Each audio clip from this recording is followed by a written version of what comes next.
الله الله. السلام عليكم حبايبي، كيفكم؟ ان شاء الله تكونوا بخير. راح اشيل الكمامه بس شوي عشان اعرف احكي. حبايبي، مثل اللي ما شاف الستوريات اللي نزلتها قلت لكم راح ارد عيد للي ما شافه، انه في شخص تواصل معي بخصوص موضوع ام سيف وما رضي يحكي على التلفون شيء، وقلت لكم انه على الفيديو اللي عنده راح يفهمني شو، فطلب مني اني قابله وبعث لي موقع. طلع الموقع حوالي 45 دقيقة، مانو بعيد. فأنا هلأ طالع بالسيارة ورايح لعنده، وراح نصور ونحن ماشيين على الطريق. ما معي غير حدا بالسيارة غير الشاب اللي معاي، هو المونيتير اللي بده يصورني. والشاب هذاك طلب أول طلب إنه ما صوره نهائيا. بصراحة متردد أنا، التوتر عالي، وجهي حاسه نار، ما بعرف، أقسم بالله حاسس انه جسمي نار، ما بعرف، بس وجهي هيك، ما بعرف شو السبب. فانا بدي اطلع وشو ما كان يكون، باذن الله ما راح يصير غير الخير. فوعدني الشاب انه خير وما في شيء، بس رايح افهم منه.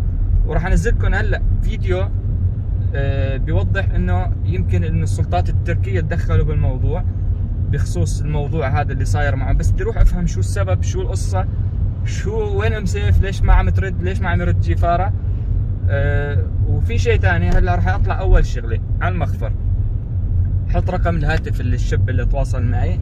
هذا الشيء طبعا ما اكيد بيضايقه اذا كان الزلمه نيته صافيه يعني. واعطيهم الموقع اللي رايح له. هذا الشيء كمان ما بيضايق، لانه الدنيا ما يعني فيها حياه وموت، والواحد لازم يكون محتاط قد ما فينا.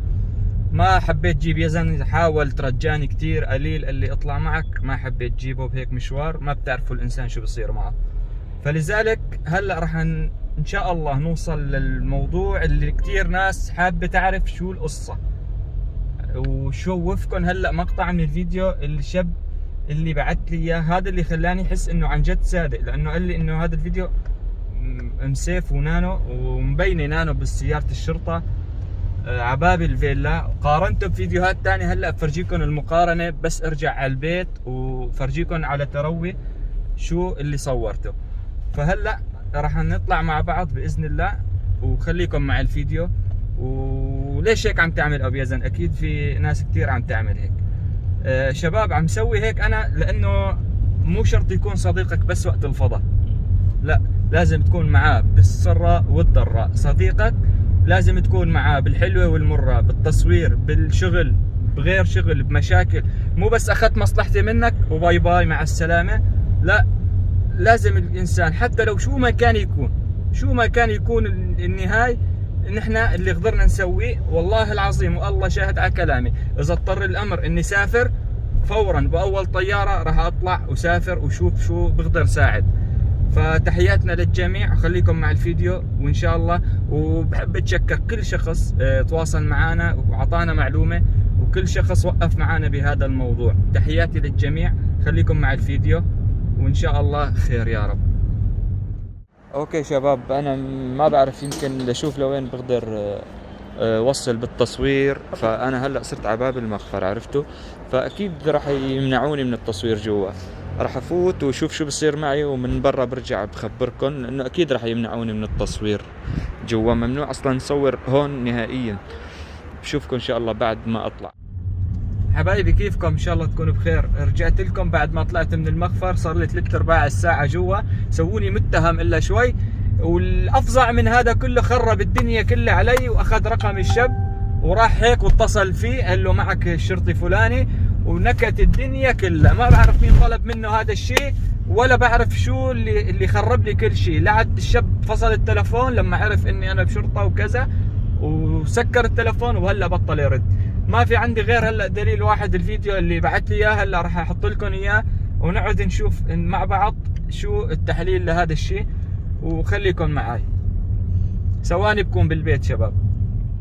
اوكي شباب حبايبي، رجعت لكم. انا هلا وصلت على البيت وفتحت الكاميرا، وراح افرجيكم شو اللي صار. مثل ما شفتوا، الشرطي نزع لي ام الدنيا، المخطط كله فشل.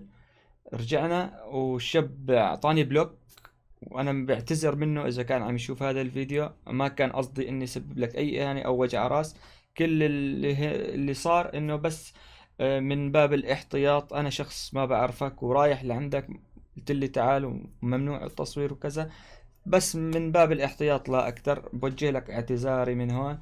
وهلا شباب راح افرجيكم انه شلون الشرطة تدخلت بالموضوع، والشاب كتر خيره بعت لي هذا الفيديو. طبعا ما هو موجود غير عندي انا. راح افرجيكم هلا الفيديو اللي قلت لكم عنه. هذا هو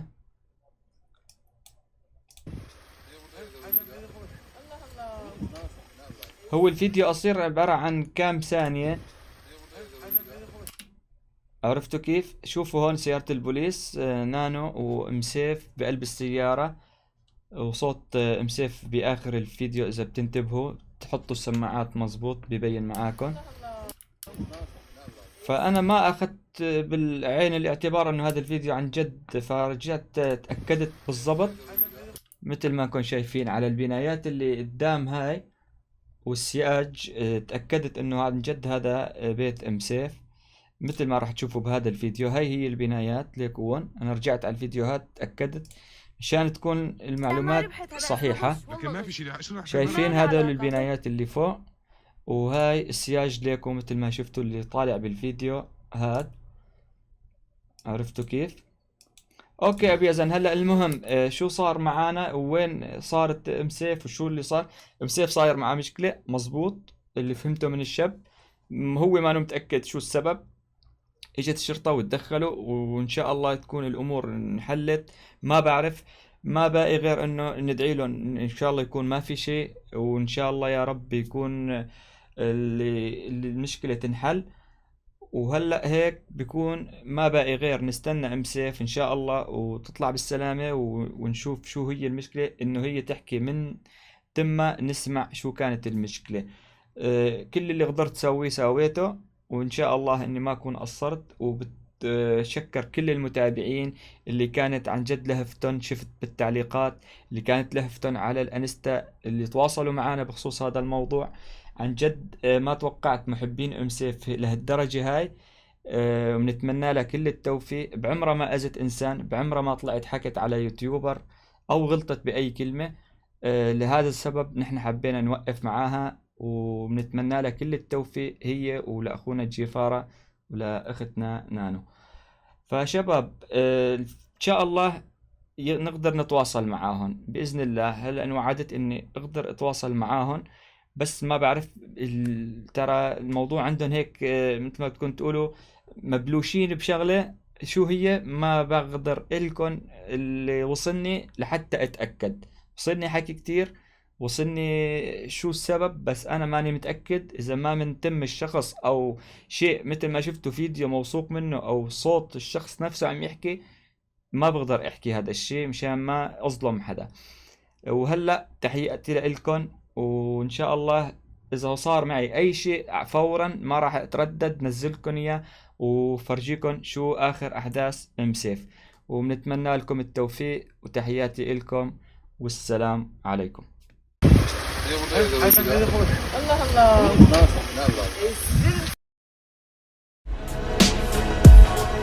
انا خلي كل شي واضح حتى بعينك انت تشوف. يا زين الاسطورة خارج عن مألوف. كل خصومه صار يشوفوا كوابيس. انا اذبح سكوادك كله بس لاني بول بروف. اري شور انك تيجي تتحداني. هالسطور خلي خصمي ما ينساني. لاعب لعب تارك فيهم انا بصمة. خلي يثبتون الفكرة يا زين ماكو منه ثاني.